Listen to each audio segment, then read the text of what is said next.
Assalamualaikum warahmatullahi wabarakatuh. Kita ketemu lagi di Nahwu Shoroh Sederhana.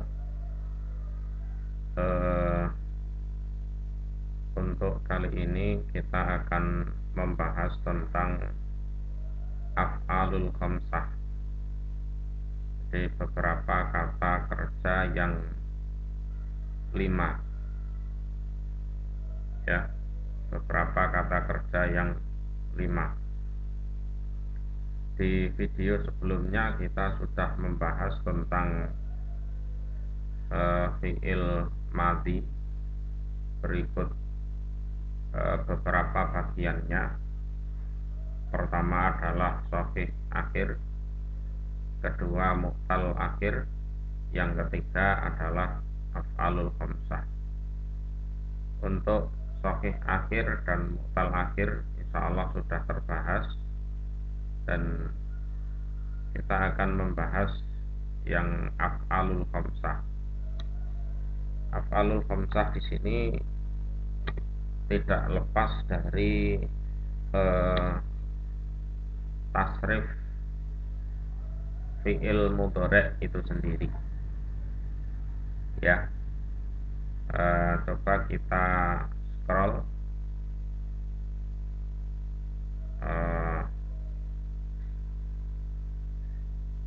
Nah, ini fi'il mudhari' kalau ditasrif menjadi seperti ini, ya. Misalkan kata yaktubu, yaktubani, yaktubuna. Ini menulis dia laki-laki, yaktubani menulis dia dua orang laki-laki, yaktubuna menulis mereka. Jadi yaktubu, yaktubani, yaktubuna, taktubu, taktubani, yaktubna, dan seterusnya. Dan ini kalau dihitung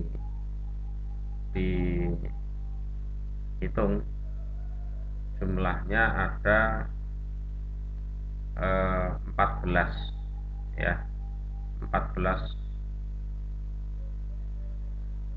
bentuk kata.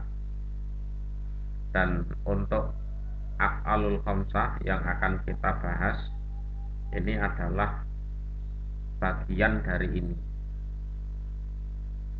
oke, bagian dari ini. Coba perhatikan di sini af'alul khamsah ada 5, yaitu wazan yaf'alani. Yang kedua adalah wazan taf'alani. Yang ketiga wazan yaf'aluna. Yang keempat adalah wazan taf'aluna. Yang kelima adalah dengan wazan taf'alina, ya, yaf'alani, taf'alani, yaf'aluna, taf'aluna, taf'alina, ya. Nah, ini perhatikan, ada 5 bentuk yang berasal dari tasrif fi'il mudhari', ya. Untuk yaf'alani ini contohnya adalah yaktubani, yadhabani. Contoh lagi yasjudani, yansurani,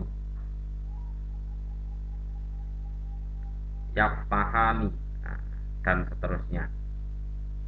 Kemudian wazan yang kedua berdasarkan wazan taf'alani. Contohnya adalah taktubani, tadhabani,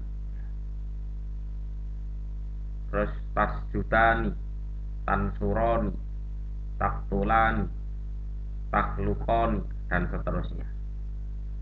Yang ketiga berdasarkan wazan yaf'aluna. Nah, ini contohnya yaktubuna, menulis mereka, yadhabuna, yarji'una, yadhabuna, yarji'una, yaknisuna, ya'lamuna, dan seterusnya. Kemudian yang keempat atas wazan taf'aluna. Di taf'aluna ini contohnya taktubuna, tadhabuna, tarji'una, taknisuna, takhlukuna, tajlisuna, dan lain-lain. Kemudian yang kelima yaitu dengan bentuk taf'alina, ya.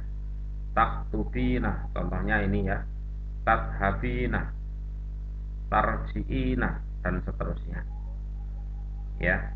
Jadi af'alul khamsah ini 5 bentuk kalimat yang mana ini adalah bagian dari tasrif fi'il mudhari' yang ini, dan insya Allah bisa dipahami. Dan selanjutnya kita akan membahas tentang aqsamul ismi. Jadi beberapa bagian dari kata benda. Kata benda kata benda itu terbagi menjadi 3 dalam hal ini. Yang pertama adalah mufrad. Mufrad itu bentuk tunggal, jadi satu. Jadi orangnya cuma satu atau barangnya cuma satu, satu tok dil. Nah, kemudian yang kedua adalah musanna. Ini kurang titik ya. Yang benar adalah musanna. Musanna itu artinya adalah 2. Jadi bendanya ada 2 atau orangnya ada 2. Kemudian yang ketiga adalah jamak. Jamak, jamak ini 3 atau lebih, ya, 3 atau lebih. Jadi minimal 3. Kemudian kita bahas lebih dalam ya, al-mufradu, mufrad. Jadi yang kita bahas adalah mufrad atau kata benda bentuk tunggal. Jadi bentuknya tunggal atau cuma satu. Al-mufradu utawi mufrad itu utawi mufrad itu ma apa-apa dala yang menunjukkan apa ma ala wahidin atas satu. Nggih. Jadi suatu kata yang menunjukkan itu satu. Contoh baitun, satu rumah. Daftarun, satu daftar. Mirsamun, satu mirsam.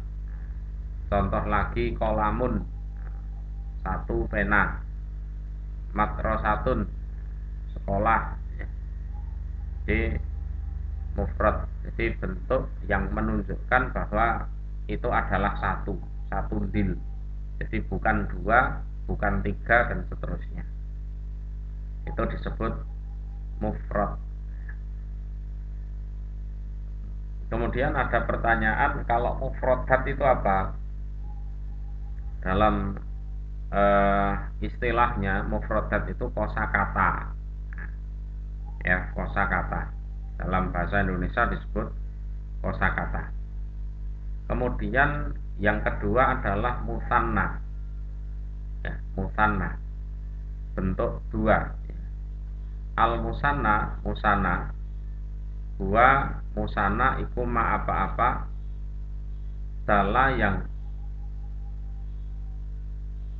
menunjukkan alas ini atas 2.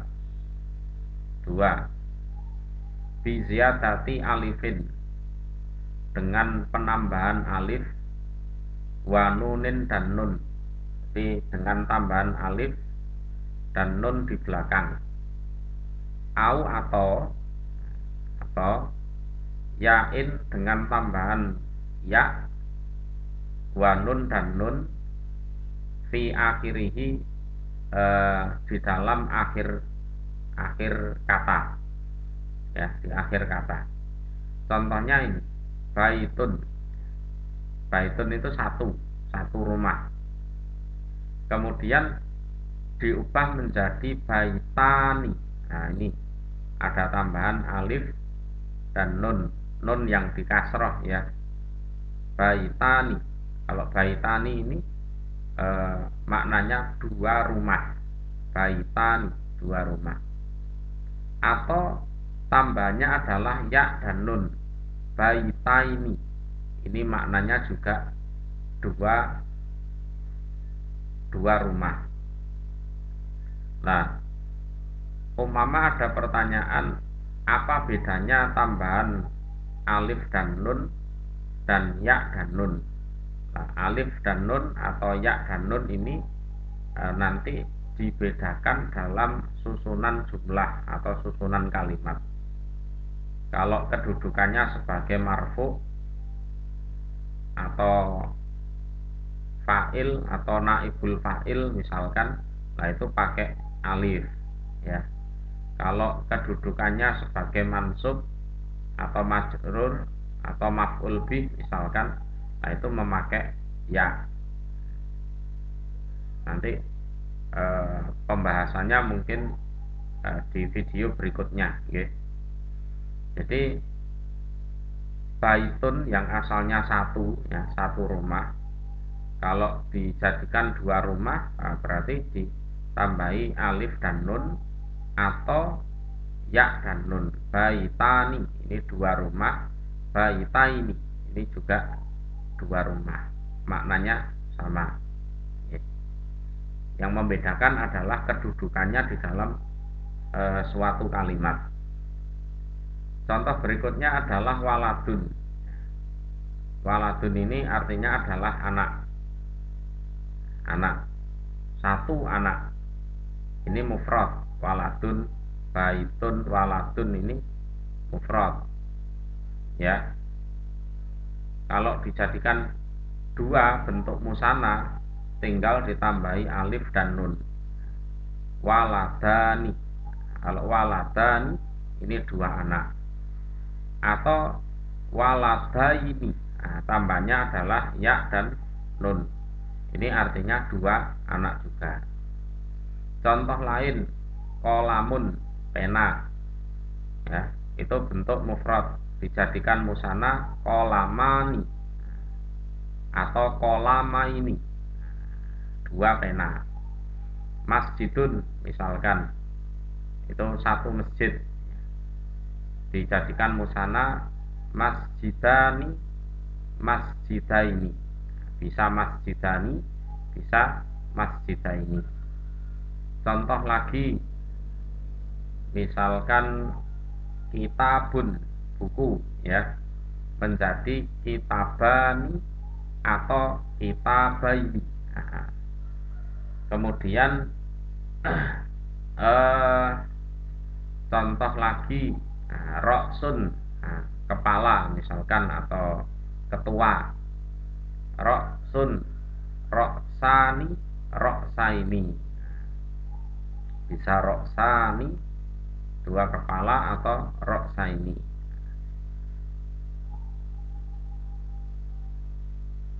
Dan lain sebagainya. Jadi kalau musanna itu adalah bentuk mufrad kemudian ditambah alif nun atau ya nun di belakangnya, itu disebut musanna bentuk dua. Kemudian untuk jamak, ya, insya Allah akan kita bahas di video berikutnya. Semoga Allah memberikan manfaat dan barokah. Assalamualaikum warahmatullahi wabarakatuh.